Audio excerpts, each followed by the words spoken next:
Mudbugs fans. Welcome to another edition of our Shreveport Mudbugs Media Luncheon. Mudbugs coming off an opening round 5-game series win over the Lone Star Brahmas. Mudbugs now lead that playoff series 10 wins to 9.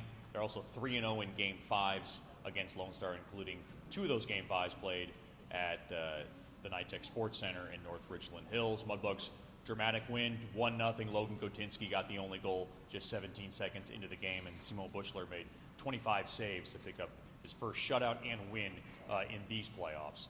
Mudbugs now move on into the South Division Final, and they'll take on the Oklahoma City Warriors. The Oklahoma Warriors, the top team in the league, and the first 2 games will be this weekend at the Blazers Ice Center. Games 1 and 2, Friday and Saturday, 7:15 puck drop, as the Mudbugs will prepare for that. And of course, the home games will be the following weekend, May 12th and 13th, Game 4 if necessary on Saturday. Be sure to get your tickets by giving us a call at 318-636-7094 or log on to mudbugshockey.com and lock up your tickets for game number 3 of this South Division Final Series. Here to talk about last weekend's series win over the Brahmas and this weekend's series coming up against the Warriors is Mudbugs head coach Jason Soupy Campbell. Thank you, Caterpillar. Questions for Coach? After the day off, how did it seem everybody was physically and mentally today getting back together? They were good. You know, everybody seemed pretty energized. Nobody fell asleep during video, and I think guys, you know, did their job and took the rest days and did a good job with them, rehydrate a little, and they're back ready to go. How much of an emotional ringer was that series? Big time. You know, up and down, but again, it just happens so fast too. You know, you're in a quadruple overtime game one night. You got to turn around, and just play a few hours later, and then you have a quick week of preparation for the next weekend, and you know, it's just you win one, and then you got to put that away and get ready for your next game. Then we lose one, and again you got to shut that off and go prepare to play again. So it was a lot of ups and downs, that's for sure, but the boys handled it well, and thankful we came out on top. What changes in the preparation, considering you never play Mondays, and then you get a day off Tuesday, and you have to travel, this weekend. So what changes to get these guys ready for Friday? Really, we just gauge the guys, on how they're feeling. So we'll give them time off if they need it, but at this point, we watch a lot of video and see if there's any major changes and stuff like that. But rest is the key. It doesn't matter what's going to happen on the ice. If our guys are well rested, then they should be able to compete and fight for anything that happens during the game. So the biggest thing for us is rest and re-energize, rehydrate, get the guys ready to go. 17 seconds in, you're at 1-0. I think Roy called it. It was going to be an early goal within the first 20 seconds or whatever. On the bench, as every second ticked off, what's going through your mind? Just who's up next and what the situation is and where the face-off is, D-zone, O-zone. It's strictly game mode. You're not thinking we're going to hold on to this lead for the entire game. We're not thinking that at all. It's come on, boys. You're just really every shift at a time, one shift at a time. Something different happens every shift, and there's reminders there for guys to fix things and pat on the back when they're doing things right, and it's shift by shift. That's all it is. How many times, they later in the game, I think they had some really prime opportunities, but before that, after Smith gave up the first goal, he obviously made a couple big saves. How many times did you guys think you had taken a 2-goal lead? I mean, there was a stretch where he made 3 saves in about 5 seconds that were all point blank. Yeah, probably just as many times as they thought they tied it up. We did. We had a couple good chances, really good chances there, and he made some big time saves. And when that happens, you do kind of get nervous as a coach, even a player sometimes. Man, we're up 1-0. We had great chances. You saw it in the Stars Kraken game last night.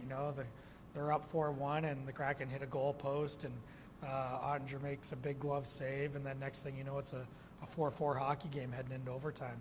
So, you do think about that stuff, and But that's the great thing about hockey and playoff hockey at that. You never know what's going to happen, and well, we were fortunate. What was the conversation like with? I think you visited with Dan after I saw you. What was that conversation like? I mean, you guys have had these 4 of these, I guess, now after series. Yeah, basically just good job, and then it was, obviously throw a couple jokes at each other and stuff like that. But I just thought he did a really good job with his group this year.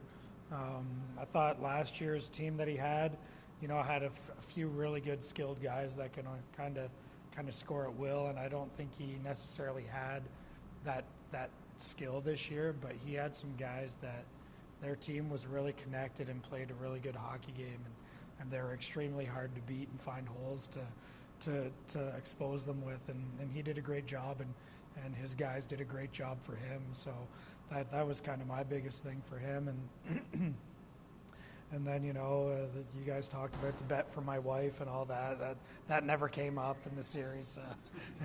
Farmer never brought that up again. But we'll always have a game face when it's time to play, and but we'll always have some jokes to throw around afterwards too. There's a lot of respect there. So he just did a great job, and hopefully we have enough left in the tank to give Oklahoma City a battle. I know they're super sad that Bush won't be available beginning next year. Are you as equally sad Arthur is going to Princeton now? Well, yeah, I mean, you're happy for the kids, right?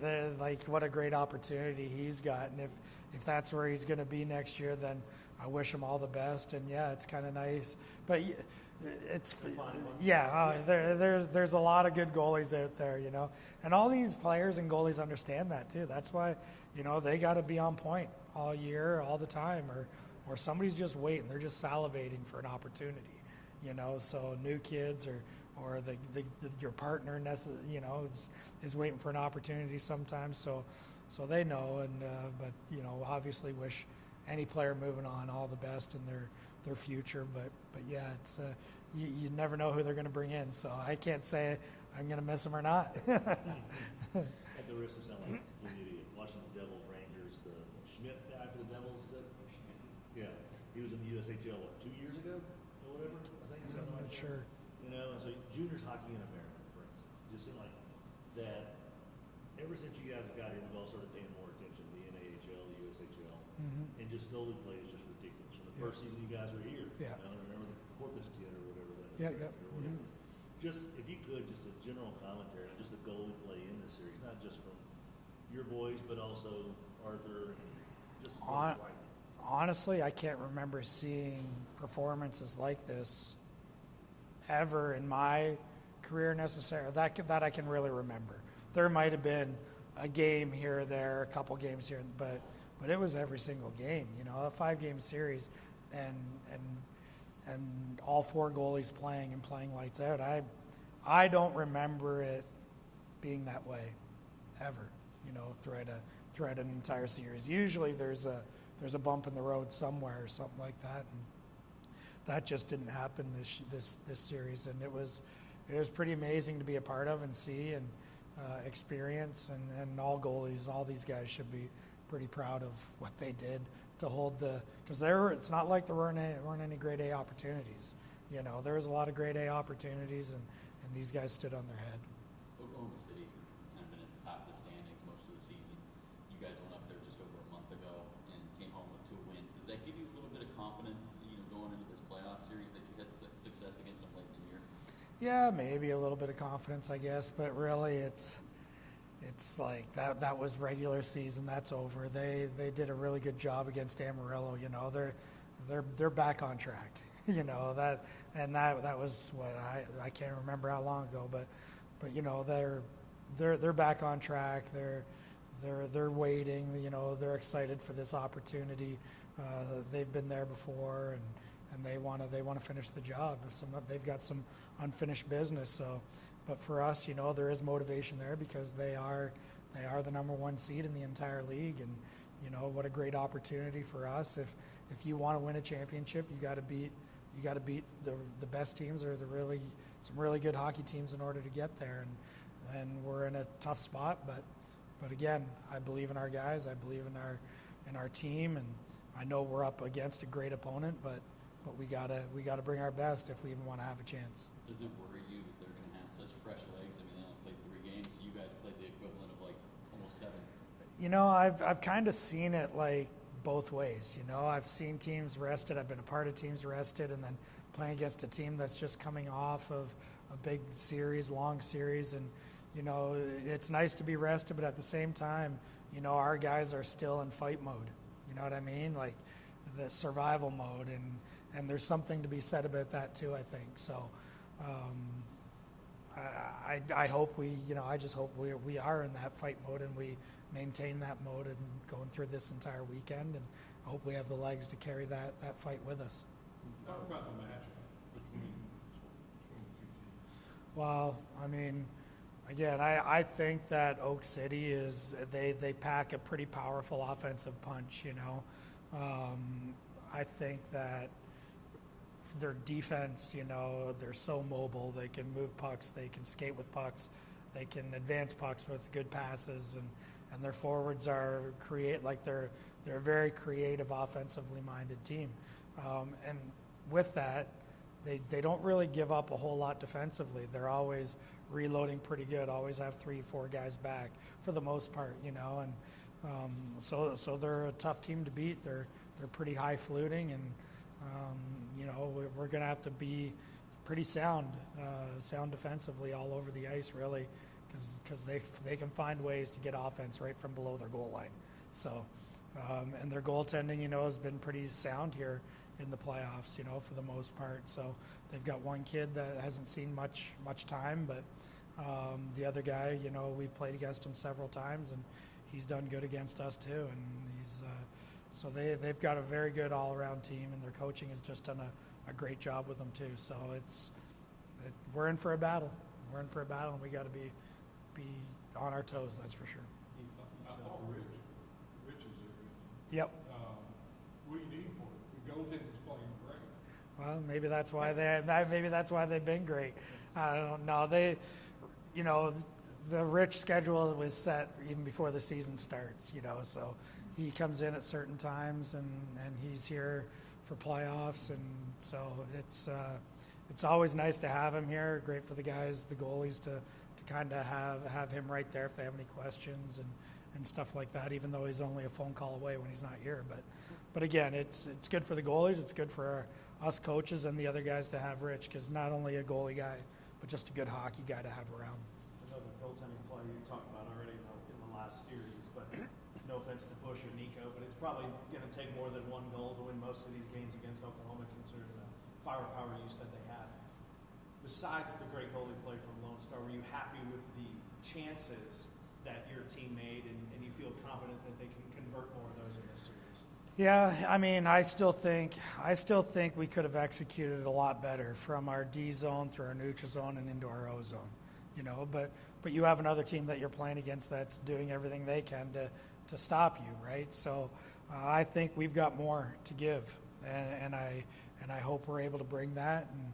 And you know, I wish we could have finished more, you know, offensively against Lone Star. But again, we did enough to get by and win a game where our goalies did their job, our defensive zone did enough, and offense did enough to get us through one series. But yeah, you know, it's gonna be really hard to win a hockey game against Oak City if you're only scoring 1 or 2 goals a game, you know. So we're gonna have to find a way to maybe get more offense, but not give up a lot defensively.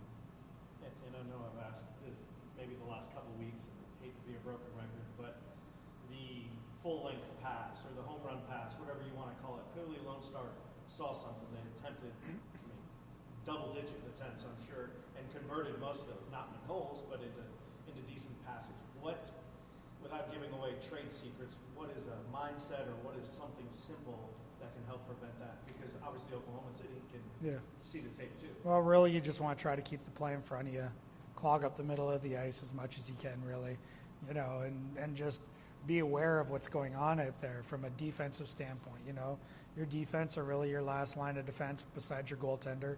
You just got to make sure guys aren't slipping behind you, and then not letting those opportunities present itself. You know, so that's really all you can do. You really just have to be aware of where the puck is, and if you're not on the puck, you got to be aware of where your guys are that you should be close to having a good gap on, and that goes for forwards and D alike. Just aware of what's going on away from the puck. And sorry. That's all right, Roy. In this series, is pedal to the metal mindset going to be needed? Because I think you guys, Chet might say wrong, but I think you guys scored first or had a lead in 7 of the 8 games against Oklahoma. I know you didn't win all those, and then they've proven they can come back. Amarillo, the last game, they were down 3-0, won 4-3. A 2-3 goal lead against this team doesn't seem to be safe with much time left on the clock. Yeah, I don't think any lead's safe against these guys, to be honest. I don't care how many goals you have. It's just not safe. You know, you got to, again, it's part of sticking to a game plan and having the right mindset no matter what's going on in the game. Stick to the game plan, stick to the game plan, stick to the game plan. And hopefully that'll work if we are lucky enough to get any type of lead. You know, if we can stick to our game plan, hopefully it'll be enough to carry us through to a victory or two. So. Any more questions for Coach? Thanks, Coach. No, thank you, Chet Yoder. Before we move on to our player portion of today's Mudbugs Media Lunch, I want to remind our Mudbugs fans about our Mother's Day package. May 12th, the following weekend, back at George's Pond in Hirsch Coliseum for Game 3 of the South Division Final. We'll have 2 separate packages. We have the Simply Sweet package, which gives you a rose, a game ticket, and a Buttercups cupcakes. And then we're Wishes of Wine package, which gives you a rose, a ticket, and a glass of wine. Those are $15. You can give us a call at 318-636-7094 or email our Director of Ticket Sales, Kimberly Jacks, kimberly@mudbugshockey.com, and get those done by May 9th. That's the deadline. Now on to our player portion of today's Mudbugs Media Luncheon. He scored his first goal of these playoffs just 17 seconds into Game 5. It proved to be the game winner. He was part of that Robertson Cup championship team 2 years ago. Third-year alternate captain now, Logan Gotinsky. Thank you, Chet. Questions for Logan? Got a pretty good shot of your reaction after you scored that goal. Your mouth was wide open. Tell me what you were thinking and what was going through your body at that moment. I mean, obviously, every shift you play to keep the puck out of your net and hopefully put it in their net, and we needed goals. I was just a little surprised that it came that early. I mean, Hato and Steeler did a great job on the forecheck, and I was able to get open, and Hato obviously made an awesome pass that I was able to capitalize on. So, I mean, it was pretty awesome. Is that one of your go-to moves instead of trying to beat him, the little fake and go around? I mean, is that a Logan Gotinsky authored move there? I mean, I try to switch it up. I mean, we get the pre-scout of the goalie, so just so we can kind of target their weaknesses and try to play to that. And I think that was something that we went over and tried it, and obviously worked and helped us win. So, As far as just the pressure, as every second like I was asking Subi, after the goal, euphoria, and then there's still 59 minutes and 43 seconds of hockey to go. What's going through your mind out there on the ice, on the bench, that every second that ticks by? I mean, when you got that much time on the clock, I mean, you have the lead, so all you got to do is keep it safe. I mean, all you want to do is protect that lead. You don't need another goal, so it's just kind of taking care of the D zone first, and then you can advance the puck up the ice after that. I mean, you want to have a hard press, but you want to take care of Bushy, obviously in that situation, but Goich as well, and just our end of the ice and make sure that nothing happens down there.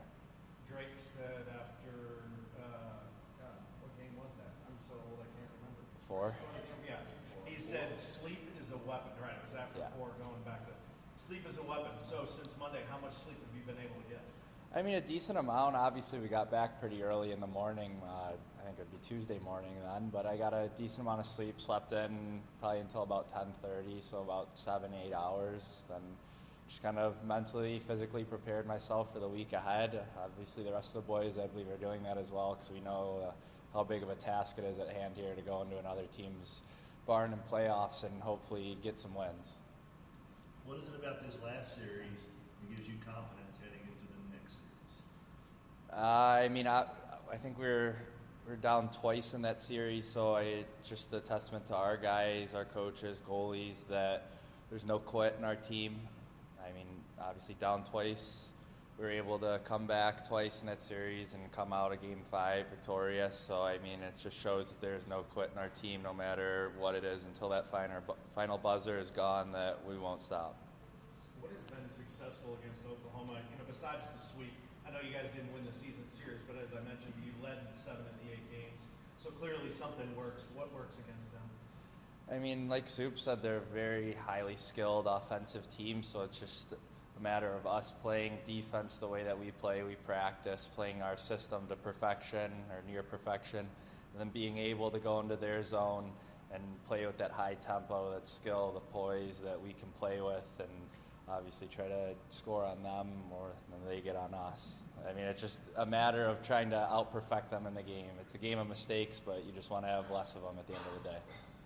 I know you know Bush is good, and Yeah. when he makes a save, it doesn't surprise you. But No. there were some saves Monday night that I think everybody was like, wait, that puck didn't go in. Well, Yeah. for you, what was the best moment, or what was the best save Bush made in that game? For me, I mean, I think it's a pretty unanimous decision too. I was out there on the penalty kill, and I remember I was in the slot, and the puck shot out. It had to have been your Bushy's blocker side, and he just sprawled across with his arm wide open, hit him right on the fingertips, and it stayed out, and we were able to get possession of it and get it down the ice. I think that was huge for all the guys on the bench. It was a good positive momentum for us to know that they could have just tied the game up, but we were able to kill a penalty when we needed it, and Bush made an awesome save. Any more questions for Logan? Thanks, Cody.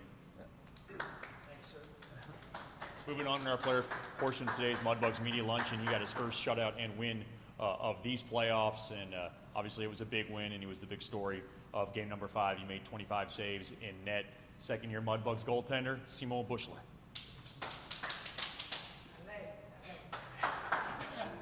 Questions for Simon? When were you finally able to sleep well? I know you didn't have a sleeper on the way back, and you got to stop at Buc-ee's. I don't know if you caught any Z's on the ride home, but when did you finally get to sleep after all the excitement? Yeah, I slept a little bit right after Buc-ee's. I was pretty tired after that game, but after that, it was about 3 in the morning. Got home and got to sleep. Slept till about 12, so I got a decent amount of rest in and stayed in bed for a while after that too. So. How many times have you looked at video of different parts of this game? Just the one. Just on the way back from the bus, I just watched it the one time, and then when we got back to the house, I haven't really watched it again. I got my Instat clips, watched it over, watched the whole game over again, but not too much. That's the past right now. We got more games to come here, so. Any cool messages or people that reached out after that series and hearing about your performance that were neat for you? Yeah, a bunch of guys from the team last year. Got a lot of messages from those boys just kind of congratulating me and saying I played a great game, which was pretty cool. Obviously, some friends from home and some family reached out to me, but yeah, that was pretty nice. You heard Vitinsky describe what it looked like to him. You got to describe from your point of view. Yeah, I was just kind of looking for that first shot, just trying to find the puck. There was 2 guys coming through in a flash screen, so I was having trouble finding that puck, and I just kicked the puck out to my right, and then I saw their guy kind of coming in, and just kind of got a push off with my left leg and stuck some furniture out there, and luckily got a piece of it. It felt pretty good, and we cleared it right after, so yeah, it was pretty nice. So after that performance, I think, would you turn 21 in March? Yeah. Recently? Yeah. Is the line package the one you would choose now? I know you got to wait a few weeks, but would the line package be the one you choose for the playoffs? Like actual wine? We do a Mother's Day package. We have a wine Oh. package. We have buttercups, cupcakes. Chet sold it pretty good. What would I take? I'm a sweets guy. I would take some buttercups probably, but I'm a sweets guy for sure. We talked about Oklahoma, how they got to play defensively. Obviously, they got a lot of firepower, but, the last line of defense is you.